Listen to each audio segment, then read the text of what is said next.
You heard the sermon, and you listened to the readings, you sang the songs, you were there on Sunday morning, but there's always more to explore. Welcome to After the Blessing, where each week we're going to go deeper into the scripture and the sermon and the message that we heard on Sunday morning at Hope Lutheran Church in Manhattan, Kansas. And we're going to be thinking and talking about the questions you might have had, but didn't have the chance to ask. And so with that, let's dive into today's episode. So why don't we start with Lazarus from our sermon from 2 weeks ago? Mm-hmm. So let's start with that since we didn't get together. For those listening, I was under the weather all last week, and we missed our first podcast since we started this. So we're trying to catch back up. But so Yeah. two Sundays ago, the gospel and sermon lesson was John 11. Verses 1 through 6, and then 17 through 45, which is the story of Lazarus and raising Lazarus from the dead. But I know that we talked about this too right after church. I feel like this is one of those Bible stories that the general public is aware of. People know John 3:16, and they know the birth of Christ, and they know the crucifixion of Christ. But I think just in society, Lazarus is a thing, and I know that there's a TV show called Lazarus, and I think you mentioned there's a movie at some point, something Lazarus, and so I find it interesting that it's kind of entered the. I don't think I've ever used this term before. I've heard it, but the zeitgeist of Yeah. our society, and I think that's interesting because it's such a huge thing to raise Mm-hmm. someone from the dead. But yeah, I just think it's kind of neat that this is something that people have picked up on this story. Yeah. Yeah, definitely. And it is interesting sometimes to see what sticks with people, like what has like a cultural stickiness to it. Hmm. And that this one, for whatever reason, seems to have something of that. It's actually something I'm thinking about a little bit as I prepare for my Easter sermon, assuming I'm serving on Easter if Cameron's not in labor or whatever. Right. But you have Christmas and you have Easter, and Christmas is like we read this in our steering committee devotion the other day. Like you cannot avoid Christmas. Hmm. Everybody experiences it, and it doesn't matter if you're religious or non-religious. It doesn't matter if you're the most Christian person in the world or the most staunch atheist in the world. You know when it's Christmas. Hmm.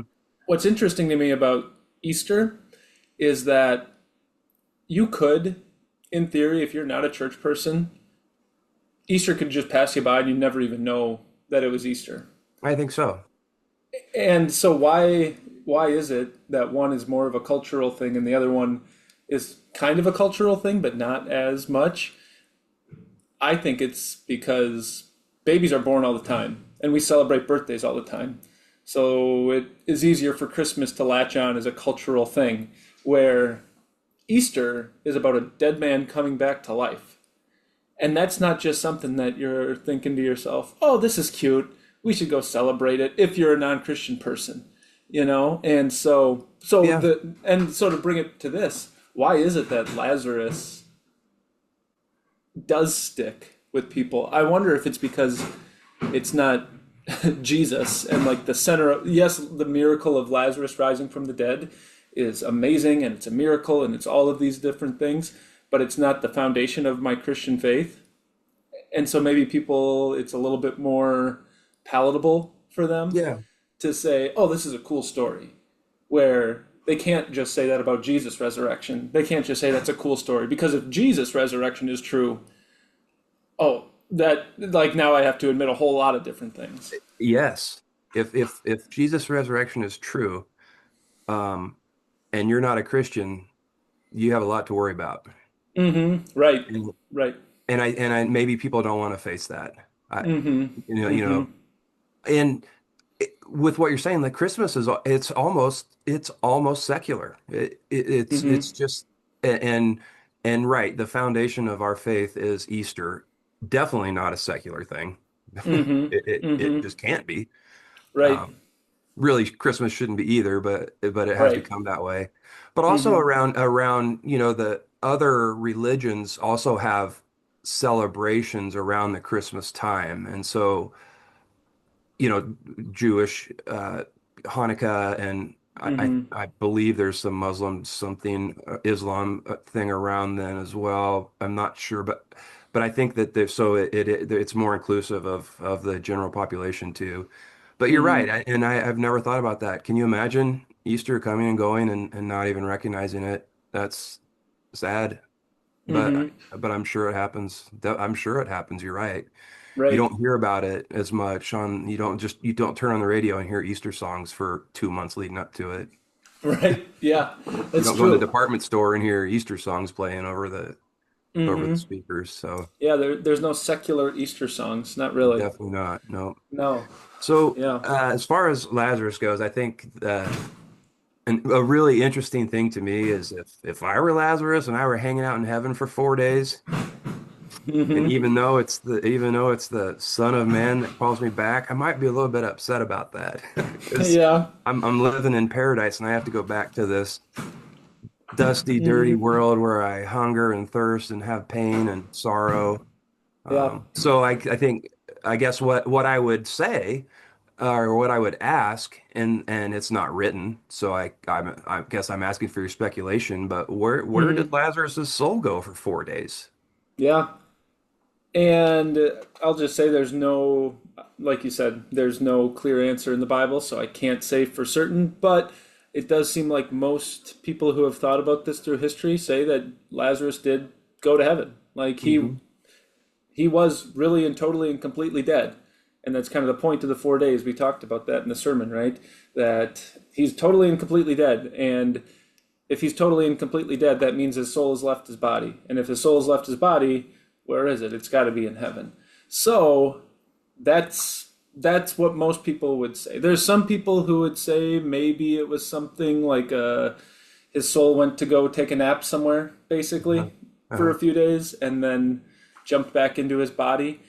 But if he's actually dead, I would say I agree with those who have said his soul went to heaven. And then, yeah, what is Lazarus talking about with Jesus when he comes back and he's like, "Man, I'm glad I'm back, but it was pretty great there, you Yeah, know." And now he's got a testimony, more or less, unless his memory was like wiped of what had happened. I sure, guess I don't sure. know. Maybe for him it was like a snap of the fingers, and he died, and then he wakes back up, and he doesn't remember. But either way, he died, and now he's walking around.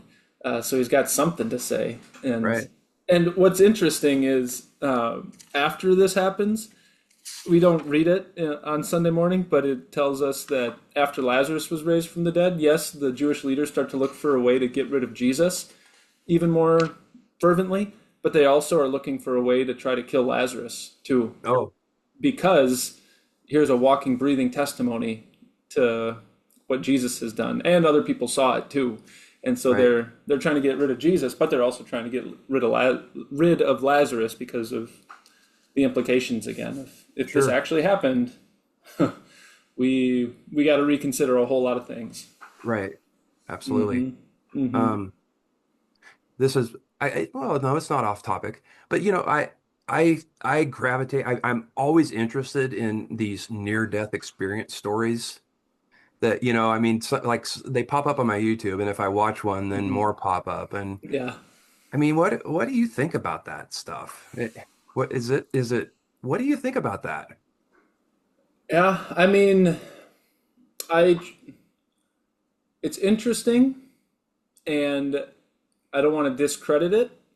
And at the same time, if that's what I'm basing my certainty on, then I want to have a conversation with somebody about it. Kind of like if someone says that they've had visions and dreams or God told them this or that.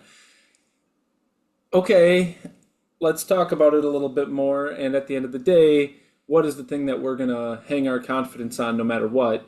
Yeah, Is it Christ and the revealed word of God that he's given to us, or is it this vision, this dream, this near death experience that you've had? I'm not saying God can't use a near death experience, and maybe it really is a little glimpse into heaven. I can't say confidently, but what I can say confidently is I know that when you die, that's where your soul will go, and I know the promises that God has made for you for those who are in Christ, and so that's what we're going to rest our confidence on. And is this maybe a blessing that God gave you? Very well could be. And at the same time, let's make sure we're grounded in the right thing. So I'm not going to say it can't happen. I just want to make sure that it's not the basis for Sure. everything, if that makes sense. Right. And I'm assuming that we're hearing more and more about it due to advances in medicine, really, and how we're able to revive, I mean, revive, I don't know if that's the right word, but we definitely have the ability to um, continue life medically better than, 100 years ago. And so I don't know if that's a reason why, at least I tend to, just because I'm interested in it. Like I said, I don't know if I believe it, but I am interested in it for sure. Mm-hmm. Mm-hmm. So it's just always something that, yeah, just something that kind of when I see it, I listen just Yeah. because. But I understand what you're saying. Yeah, we don't rest our just because this guy said there is a heaven that I'm going to believe that's not going to Mm-hmm. get me to heaven. It's Christ's sacrifice for me for my Right. sins when he was on the cross carrying every one of my sins. That's how I get to go to heaven. And you're right. Mm-hmm. That's the story. Mm-hmm. Mm-hmm. That's that's what we believe. Yeah. So yeah, okay. Yeah, we talked about you really covered it. When I was taking notes during the sermon, I underlined the 4 days, why he was dead for 4 days, wondering and put a question mark there, like what's the significance of that? But you did cover that Mm. in the sermon, and it just sounds like the Jewish people of those days, you said that that's when people are really dead. Mm-hmm. I don't know what they think happens between that time. Mm-hmm. But so the Bible says 4 days, and there's significance because of the cultural, what people thought at that time. It took 4 days to be really dead. So Mm-hmm. Jesus waited 2 days after he heard Lazarus was dead to come back to make sure that it was after 4 days when he's really dead. Am I Mm-hmm. understanding that right? Yeah. So that it is a legit miracle based on their cultural thinking.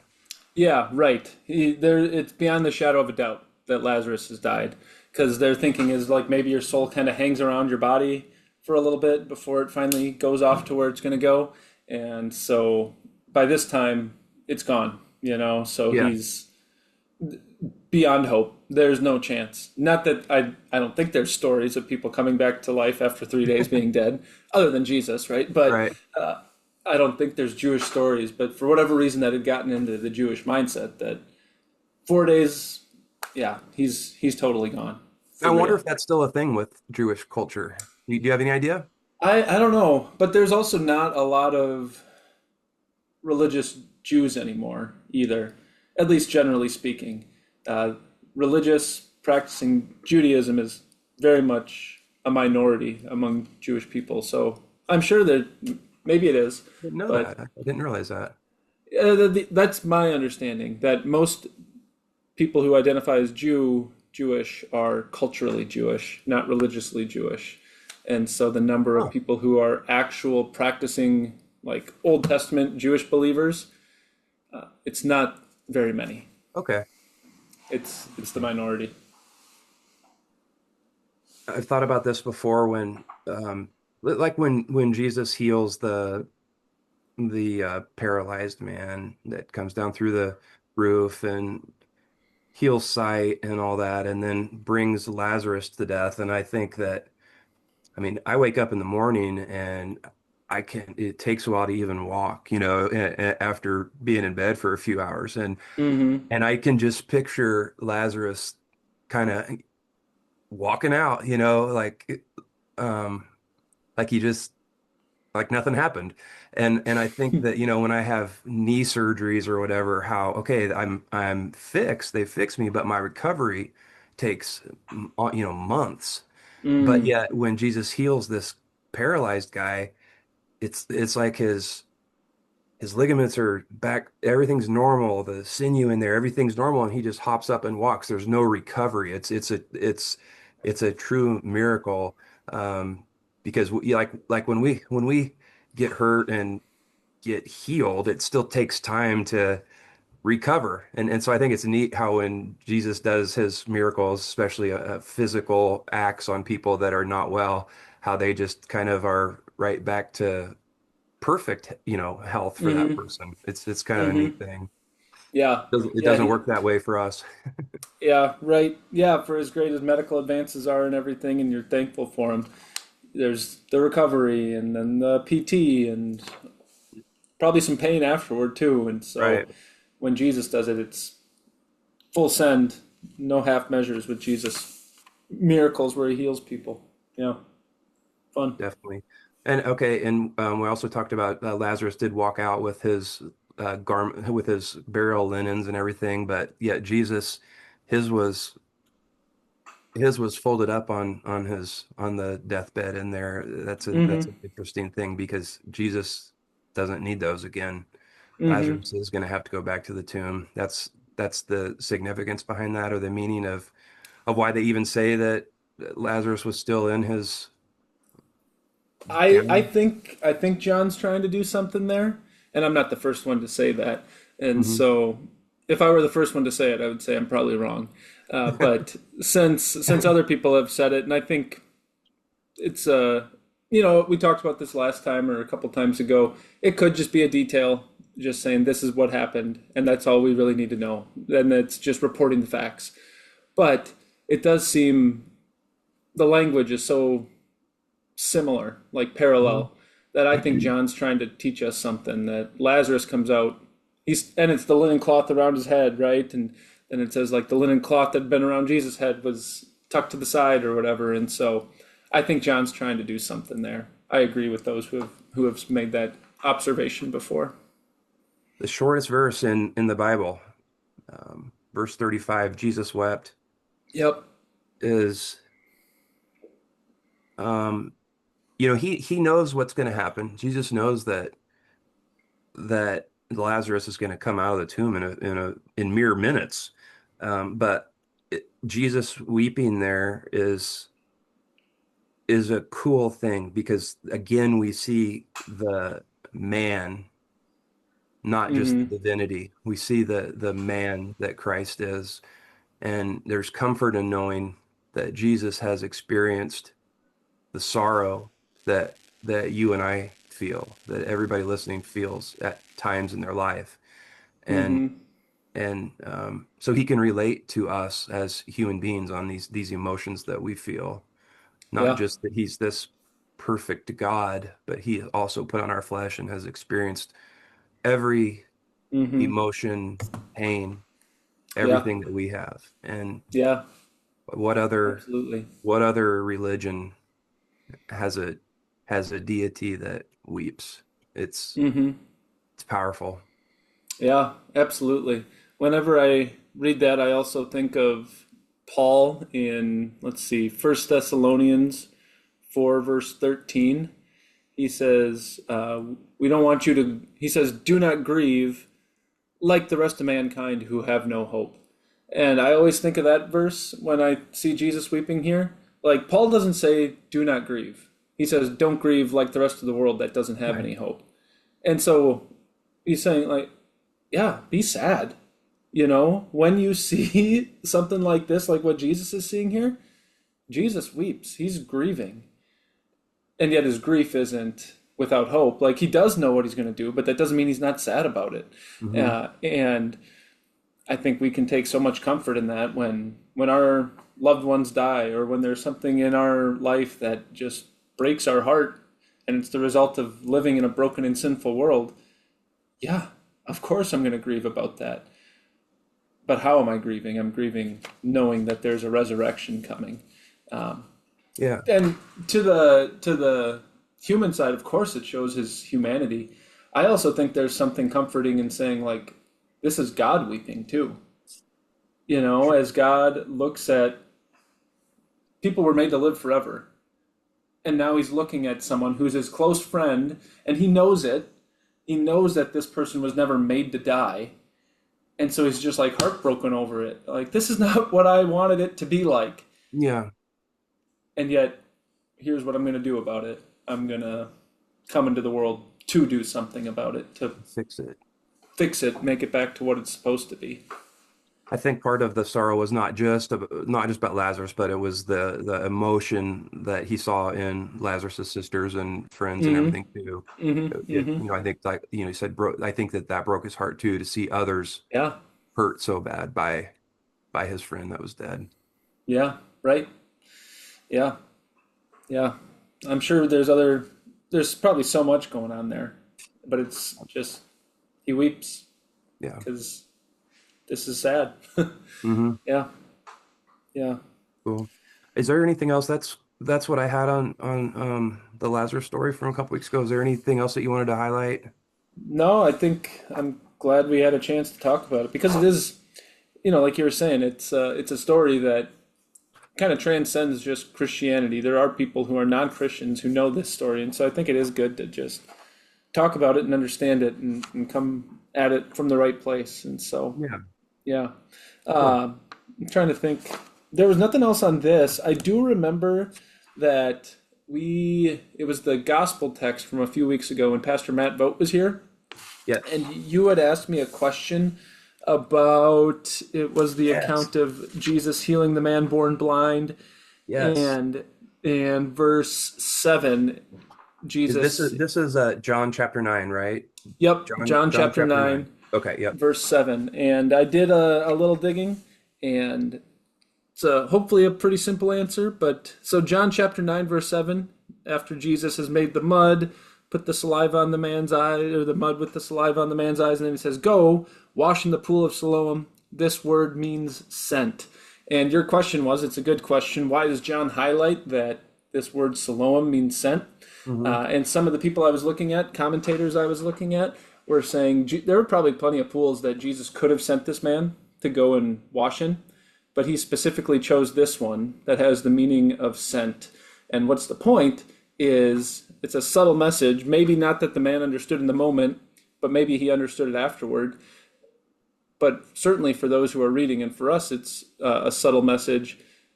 Who's the one who is telling the man to go wash in this pool? It's the one who's been sent. It's the sent one, Jesus, because he's the one who was sent to do this kind of thing. Right. So as you go and wash in the pool of Siloam, remember who's doing this for you, the sent one. So that Okay. was kind of the thought, which I'm sure someone's told me that before, but I had forgotten it. So it's kind of a cool little extra hint, I don't know, that Jesus has Yeah. given to this man before things have actually kind of come to their full fruition, I guess. Cool. Thanks for looking that up. And yeah, we knew there has to be something. If Paul mentions it specifically, there has to be something that makes sense. So yeah, thanks Hmm. for doing a little bit more digging on that. I'd forgot. I remembered as soon as you said that, but I'd forgotten that we had wanted to cover a little bit more on that. So Yeah, good, awesome. cool, fun. So yesterday at service, the you did a quick devotion on Matthew 21 verses 1 through 11. Hmm. And then you went into the passion reading, which served as the sermon, pretty much is how I would look at it, or how Yep. I saw it. Okay, so let's there's a couple things I think on Matthew 21. You mentioned that he is in control, and it's really it's fun to look at it that way. That yes, Jesus is going to his death, but he's allowing that to happen. Hmm. He's in control of that situation. Um, they couldn't do it if he didn't allow it to happen. We need to always remember that. And man, he's being taunted on the cross. Come down from there if you are the Son of God. Come down from there. Well, he could have, but Hmm. where would we be had that happened? Had he, where would we Hmm. be? We Hmm. wouldn't have our salvation. So just the fact that the reminder for me to hear that he's in control of all of this that's happening to him Yeah. um, is really comforting. That he Yeah. willingly went for us. Yeah. No one did it to him. Hmm. I mean, they did it, but he allowed it to happen. Right. Yeah. Yeah. Don't, when Peter's pulling out his sword and Jesus says, "Don't you know I could call down 12 legions of angels and we'd be out of here, Yeah. no problem, you know?" But that's not the point of what's going on here. So, yeah. And then other Um, places too. right. And then speaking of control, he sends his two disciples to get the donkey, and it's it's so cool how everything is as he says it was. They sh just like for the Passover meal, go find this guy, and ah, there it is. This is Yeah. it's done. It's just as he says it is, and that's his control. I wanted to why and again, I think I ask a lot of questions where I'm asking you to speculate on why. This just how my mind works. But why in this case does it just say two disciples? Why doesn't it say Thomas and Andrew or Mm. it's Hmm. just so why isn't it four disciples? I'm just curious if there's any thought, if you have any thought behind that. Yeah. Yeah. And the other gospels do tell us, I should know off the top of my head, was it Peter and John or James and John? I should I should Oh, check that. I can't. oh, okay. One of the other gospels does tell us, I believe one of the gospels tells us who went, but I guess the way I think about it, especially when it comes to the gospels and there's like different details that are highlighted for us, I think of it as all of them are telling the same story, but they're telling it from a different perspective.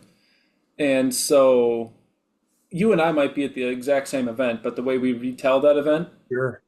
might be different. And so I might say, let's say we go to a Chiefs game, and after the game, you're telling everybody, oh my goodness, Patrick Mahomes threw this amazing pass to Travis Kelce for the game winning touchdown. You're using their names. I might go home and know that my wife doesn't care who those people are. So I'll just say, well, the quarterback threw a pass to the wide receiver, the tight end, for a touchdown, and it was great. We're telling the same Mhm. story, Okay. just different details that we're choosing to highlight. So I would think that's kind of what's going on here Okay. is, and Matthew maybe is trying to focus more on like the fulfillment of a prophecy, and so he's going to make sure that what he's highlighting doesn't take away from the fact that this is something Jesus is doing to fulfill a prophecy that's there. Good segue. That's maybe what I was thinking too. Okay. What prophet? Where is that prophecy from? The Uh, yes, that is, if I'm because it remembering right, it's Zechariah, right? doesn't note it right there in Matthew anyway. Yeah, So it's I did. Zechariah 9:9. Okay, which reads, "Say to the daughter of Zion, Behold, your king is coming to you, humble and mounted on a donkey, on a colt, the foal of a beast of burden." Hmm. Yeah, sorry, I'll preface it. Sorry for the technical difficulty if you're listening, but Definitely, this is the first time we've tried to do this via Zoom, so yeah. we've done it in person every other time. So we're just trying to figure things out, troubleshooting as we go. So we were just Hmm. talking about verse 5 and the prophecy from Zechariah. What was what's the context there in Zechariah? I don't understand the daughter of Zion. I don't understand what that is. Daughter Yeah, of daughter of Zion. So Zion is or Jerusalem is where I okay, typically think of Zion, anyway. And so say to daughter of Zion, maybe just saying the one that Israel that Jerusalem cares about, daughter of Zion, uh, who, if I'm remembering correctly, Zechariah is writing a time like of turmoil, either exile or return from exile.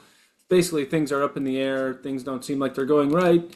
And so Zechariah is giving this word of comfort to the people of Israel who are struggling with things and saying, well, one day there's going to be one who comes, a king, gentle, riding on a donkey, a promise about the coming Messiah to people who are hurting, who are needing someone to save them. And so the daughter part I think is just an endearment kind of thing. okay. Yeah, the one that I care about. I'm always struck by so in the sermon or in your devotion, you were talking about the crowd and how loud it was and how the animal was calm and behaved. That's really cool. But the way you said it, now they were excited, right? You said they were yelling and everything, but they were excited. They weren't, there was a negative as he came into the city. At least not from this crew that we see. There's people who are annoyed with what's going on, but it's not the ones who are crying out these things. Yeah. So when he's coming in, when you talk about the noise and everything, we are talking in general, we're talking about a population that for the most part is cheering positive, Mm-hmm. not Mm-hmm. okay. And so I always find it so he comes into the city like almost like a conquering hero, and in 4 more days, he's the Mm-hmm. exact opposite. Yeah. I know that that's the story and how it has to go. Um, but man, what turned the people so harshly against him to where they're choosing Barabbas to Yeah. over Jesus, who Mm-hmm. just days before was entering triumphantly. Mm-hmm. Mm-hmm. What turned? Yeah. Well, I think sometimes I wonder, and this isn't my original thought, it's seminary professors who forced me to think about this kind of thing. Maybe it's not one to one the exact same people who are here on Palm Sunday who are the ones who are there screaming on or Good Friday morning.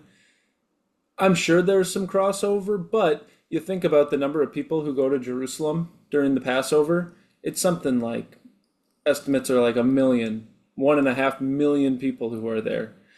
And so even if you have a crowd of like 10,000 people who are here cheering for Jesus as he comes in, there's still maybe another 990,000 people who know nothing about Jesus and Okay. just hear the. And I don't know how large this crowd was. It just is a very large crowd, right? But there maybe are a whole bunch of people who have heard about Jesus, but they're only hearing the controversial negative things about Jesus, and they're trying to save their own skin or whatever. And so maybe that's something that's going on here. Of So that course. makes sense if it's a different population of people that, but I still think the story of the Bible, it does seem like the general sentiment Oh, turns, right. right? Yeah, you go from one thing to the other, and it's a total 180 for sure. And I think that's in part why the disciples in one of the gospels, it tells us that like during the Passover feast they're having a fight about who's the greatest during the Last Supper, during the Passover meal. And obviously that's, we look back and we say, how could they be arguing about who's the greatest at a time like this? But if you think about what had been going on earlier in the week, Sunday, and then Jesus goes in and he flips the tables, and then he's calling out the Pharisees, calling out the Sadducees, calling out the teachers of the law, doing all of this preaching and teaching. I think if I'm a disciple, I'm like, oh, momentum's kind of building here. Like, here we go, here we go. Like, Jesus is finally stepping into it. And then, boom, Thursday happens, Friday happens, and their worlds are just rocked because we remember what it was like on Sunday. We know what it's like been like Monday and Tuesday and Wednesday this week. You're telling us you're going to be betrayed, Jesus? You're telling us this is all happening? What are you talking about? And then Friday, yeah, it's definitely a 180 for Yeah, sure. that was really powerful what you were just saying. I'm sorry, I was kind of distracted by it, by what was going on here with my moving and everything. But yeah, you're right. Things changed a lot in a short period of time, and the disciples were just kind of catching up on what was happening, and hearing that, wait, you're not going to be with us here in a couple days anymore. Mm-hmm. And yeah, Mm-hmm. I'm sure that was I've never thought through it that way. Um, yeah, that's so. Anything else in that devotion of Matthew 21, 1 through 11? Um, Yeah, that nothing that, I didn't really highlight it at all in the devotion, but I don't think we ever think about or very often think about what the word Hosanna means. I think a lot of times we think it's just a word of praise, something Mhm. like that. But what Hosanna means is save us, please. And so as Jesus is riding in, all these people are shouting, Save us, save us, save us. What are they thinking about as they're saying, save us, save us, save us? I mean, a lot of them maybe are thinking about a political leader, someone who's going to throw off the shackles of Rome. But they're also kind of saying more than I think they know. Like, he is coming to save them, but he's coming to save them from more than just an oppressive government. He's coming to save them from their sins. But that word Hosanna, we don't use it that often, and then we just say it, we sing it, and it's good. It's a good word. But what does it Yeah, mean when we sing it? I think that's a helpful thing to know. definitely. And I mean, if you're using that term, and if we're not speaking of the political save us politically, then they are saying Messiah. Hmm. I mean, they are recognizing Jesus at that point as the Messiah. Right. And I'm sure I think there are some who do recognize him as the Messiah, rightly understand that he's the Messiah. Okay, So yeah. Yeah. But that is they are very confident he's the Messiah. 100% I would say. right. Yeah. Okay. Yeah. But other than that, I didn't have any other thoughts that were just lingering that I needed to get out or anything like that. Okay. And then, we know we know the passion story, and we could talk about that forever. Hmm. One thing that I did want to ask, because I've heard it before, and I'd like to hear your response to it. When Jesus cries out, my God, why have you forsaken me?" I've heard people say that that's sin, doubting that it's Oh. doubting doubting God. We know that Jesus is sinless. I'm not saying that Hmm. he's Hmm. sinning there by any means. But when he is saying to his father that why have you forsaken me? Um, I can see how people could maybe say that. Yeah. So the way I talk about that is in that moment, Jesus is experiencing hell. And hell is separation from God at its core. That's what it is. Hell is separation from God. And as he's hanging there, he's saying, my God, why have you forsaken me?" He's not questioning God's plan, I don't think. It's just like this cry of saying, I don't know where you are right now. Oh my goodness. Like, I'm in the dark. Oh my. You've forsaken me because, and here's like, because he is sin as he's hanging there on the cross. And what does God have to do with sin? He can't have it in his presence. And Jesus has all of the world's sin upon himself. And so God has to cast him off. He has to forsake him. And so Jesus is literally in hell, detached from God's presence. And we cannot know what that's like. That is literally making my eyes oh my goodness. That's um wow. Yeah.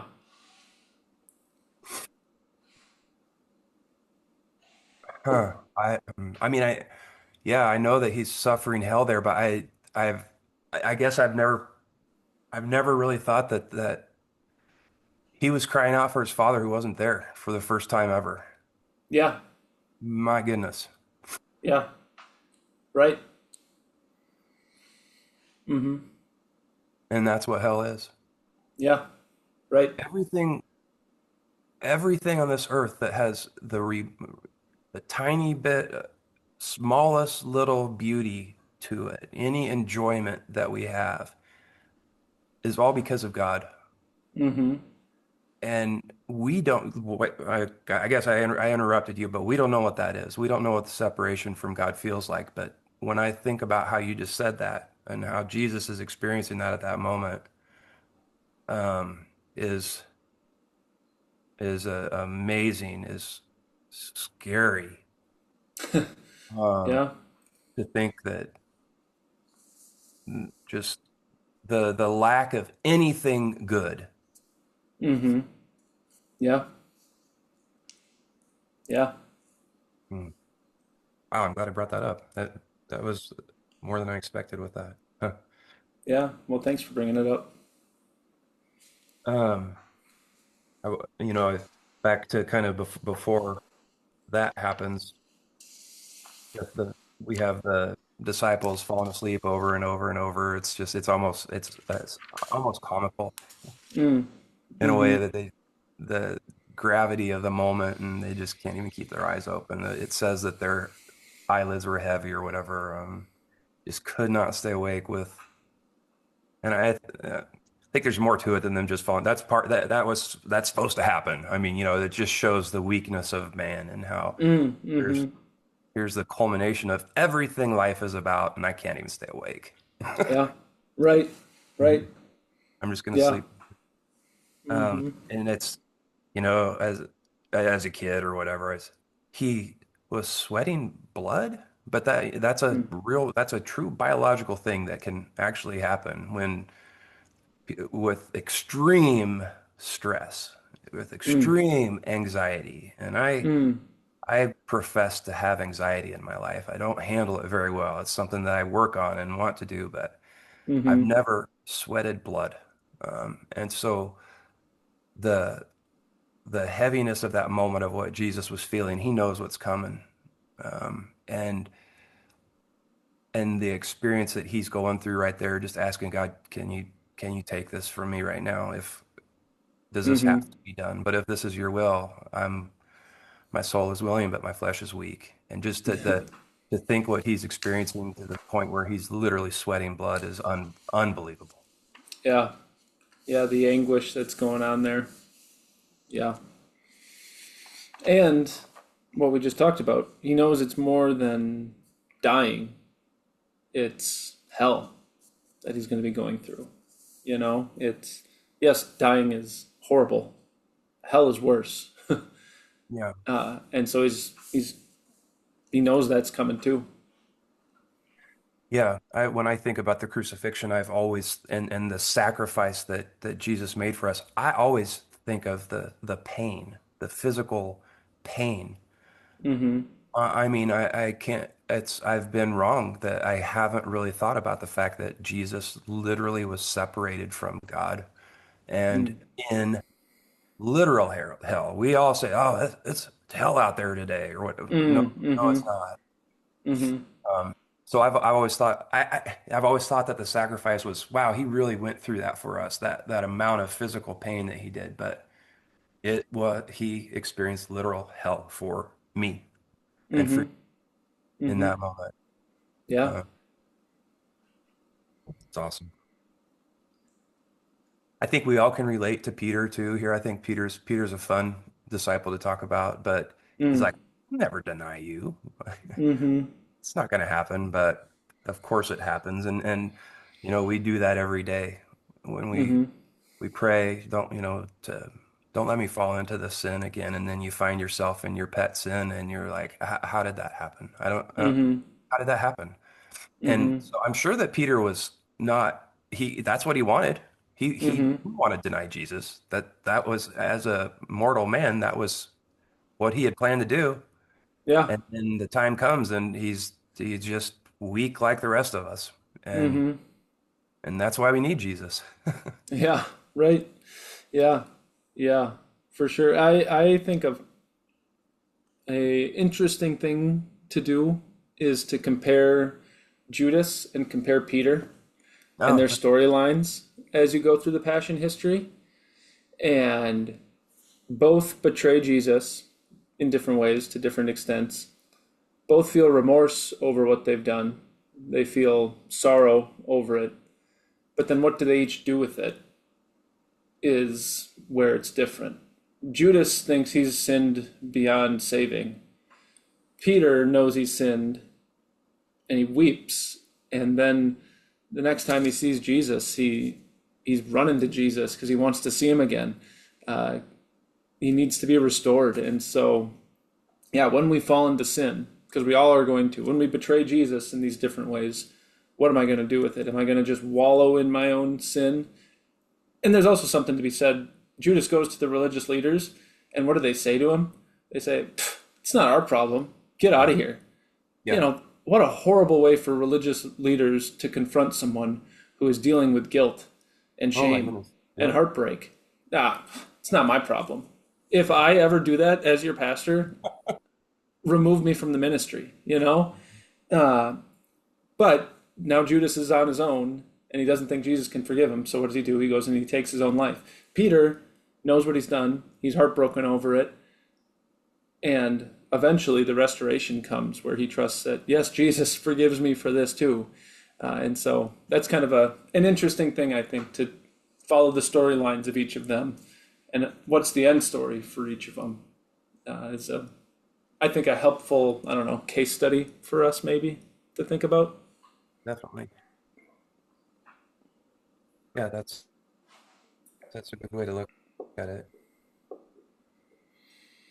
Yeah, but you're Maybe absolutely right. when we were I'm talking sure about Peter didn't think, oh, this is where the Thomas. night's going. I don't know, Pastor, what's going on with this internet connection. I don't know what the deal Huh. is, but I can't get any closer to it now. Um, That's all right. maybe maybe we should just wrap it up.